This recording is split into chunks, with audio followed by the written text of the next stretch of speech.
Hi again. Okay. We can continue our pleasure with this magic cube, Romance cube, on 48 bearings inside, very heavy. This, when we compare this to the 2 times 2 times 2 cube, it is a little bit smaller, maybe 1 millimeter, something like this. It is 48 millimeters. In comparison to the normal Rubik's cube, it is a little bit smaller and bigger, of course, from this funny Rubik's cube. And of course, we can play with this. It's still working. It is small disadvantage about movement.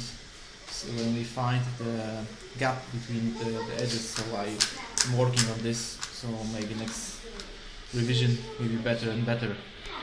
Okay, we can try to play a little bit with this. Maybe make some pattern or something like that, if I don't make mistake.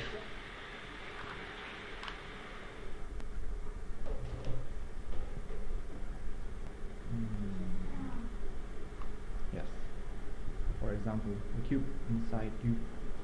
So it's everything is possible with this cube. Thank you.